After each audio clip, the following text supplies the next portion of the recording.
What's up mga ka-engineering? Ako si Engineering Camacho at ngayong araw ay tutulungan ko kayo kung paano nyo maipapasa ang isang college interview. Para sa mga bago sa channel na ito, huwag nyong kakalimutan na isubscribe ang channel na ito at pindutin ang bell icon para maging updated sa mga video tulad nito.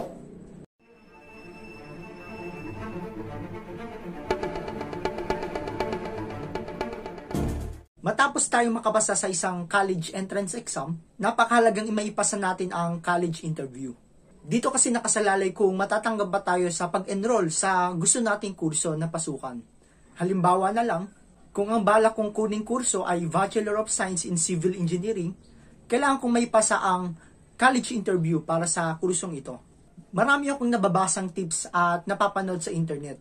Halimbawa na lang, kailangan daw nating maging confident at alamin daw natin ang ating strength and weaknesses at marami pang iba.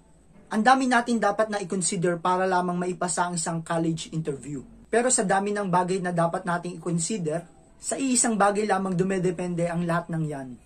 Sa kung ano bang purpose ng isang college interview o ano bang goal ng isang college interview. Ang college interview ay pangkaraniwang ginagawa sa mga university o colleges na nag-accommodate lamang ng limited numbers of students. Kaya kinakailangan nilang salain ng mga estudyanteng papasok sa kanilang college o university.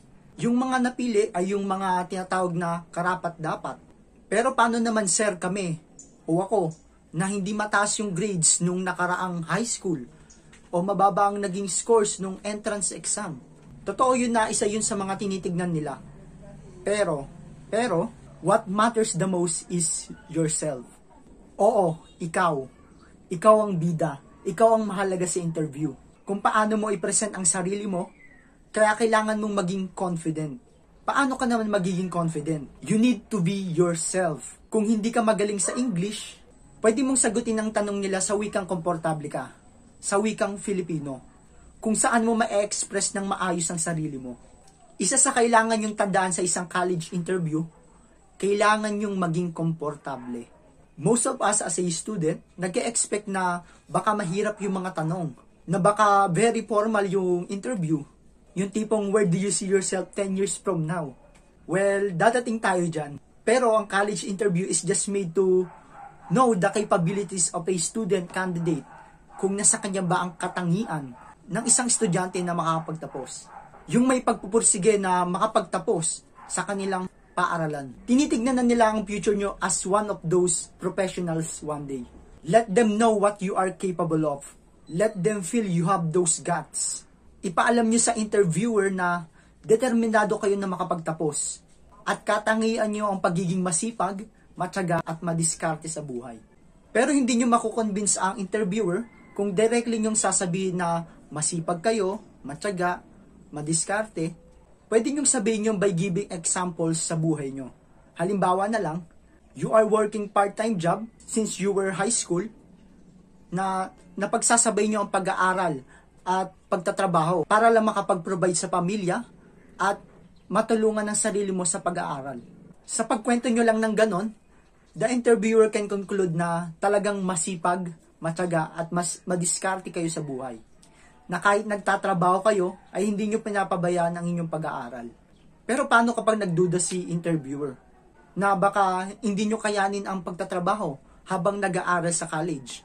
Well, you can say na ipaprioritize nyo na ang pag-aaral. Na isasantabi na muna ang pagpa-part-time job na maghahanap na lang ng alternative na pagkukunan ng pera. Na pwede kang kumuha ng financial assistance sa school at sa municipal office o kaya kumuha ng iba pang scholarships para lang makapag-provide sa pamilya at makatulong na rin sa sarili mo sa pag-aaral. Ang main point lang sa lahat ng ito, you need to prove or convince the interviewer na talagang willing kayo na pumasok sa kanilang paaralan, whatever it takes, para lang matapos ang pangarap mong kurso.